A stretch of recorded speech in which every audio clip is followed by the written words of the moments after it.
Doing less so men fall in love with you. Ladies, what if I told you that doing less could actually make a man fall deeper in love with you? Less texting, less proving, less chasing. Sounds strange, right?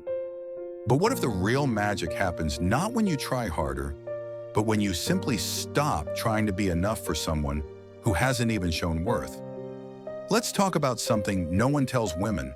Not because it's a secret, but because we've been taught the opposite our entire lives.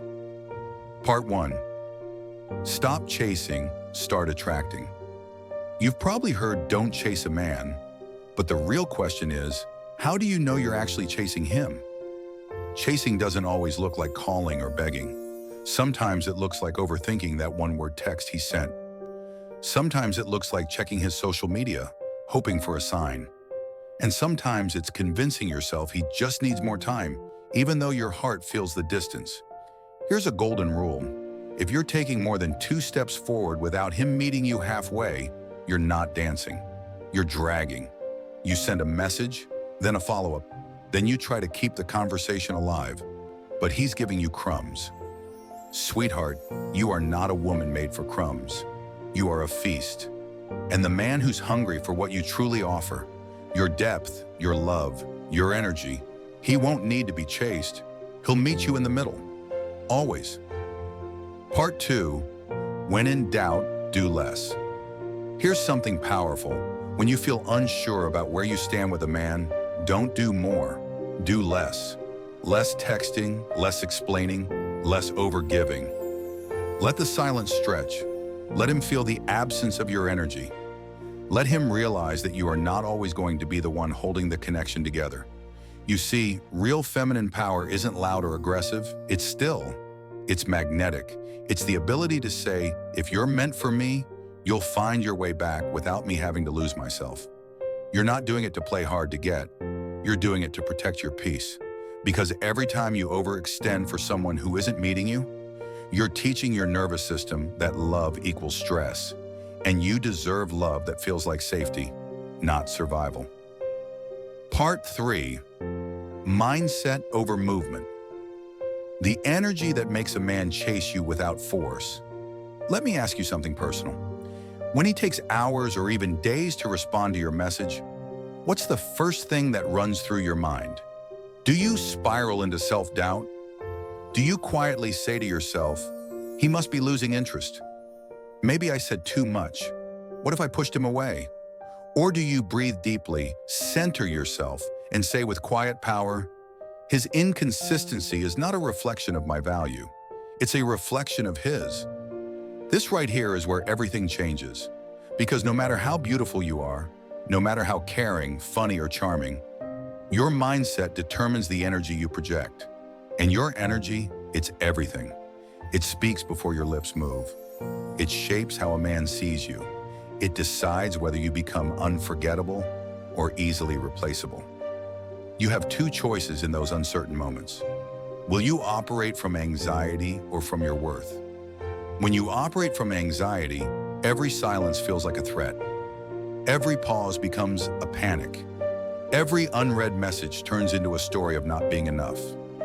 You start shrinking, questioning, overanalyzing, trying to fix what was never yours to fix in the first place. But when you operate from self-worth, everything shifts. His silence becomes a filter, not a wound, a mirror showing you his capacity, not your shortcomings. You stop thinking, why isn't he choosing me? And start asking, is he even capable of handling the woman I've become? You see, a confident woman doesn't chase, not because she's arrogant, not because she doesn't care, but because she knows she's not meant to convince anyone of her value. She doesn't perform. She doesn't beg.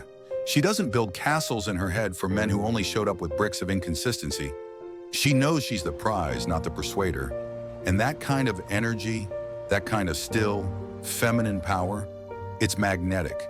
It's the energy that makes a man stop in his tracks. It's the energy that makes him wonder why you're not chasing and drives him to chase you instead. Because deep down, men aren't drawn to women who try to prove they're worthy of love. They're drawn to women who already know they are. Women who don't flinch when a man pulls back because they know the right one will lean in. So the next time he takes too long to reply, pause, breathe, and don't react. Respond with standards, not by sending a clever text, not by posting something to get his attention, but by anchoring into the truth that you are not waiting to be chosen. You are observing to see if he's worthy of entering your world. Remember this, you're not an audition. You are not someone's maybe. You are the whole damn role, and only men who show up with respect, consistency, and clarity get to be cast in your life. Your worth is not up for debate. Your time is not a playground. And your heart, that's sacred territory. So let him take his time while you take yours back. Because the woman who leads with mindset over movement, she becomes unforgettable. And that, my love, is the quiet power that changes everything. Part 4, stillness is your superpower. There's a sacred power in stillness. When you don't rush to fill the silence, when you don't shrink just because he's pulling away, when you pause and say, what would the highest version of me do right now? That's the moment a man sees you differently, because stillness shows him that your peace is not for sale. He feels your boundaries, not as barriers, but as standards. He starts to realize that your love is a privilege, not a guarantee. Ladies, men are drawn to women who don't chase, not because they play games, but because they respect their own energy enough to wait for someone who values it too. So I want you to ask yourself this question and be honest. What feels more uncomfortable? Not texting him and risking him forgetting you? Or texting him first and getting a half-hearted reply that stings your heart? Because one option may hurt for a moment, but the other will keep hurting as long as you keep giving to someone who doesn't give back. And here's the truth. The women who become unforgettable are not the ones who chase. They are the ones who lean back and let their energy speak louder than words. So next time your heart wants to reach, fix, or explain, pause and let the version of you who knows her worth lead the way. Because the woman who sits in her value is the woman no man ever forgets.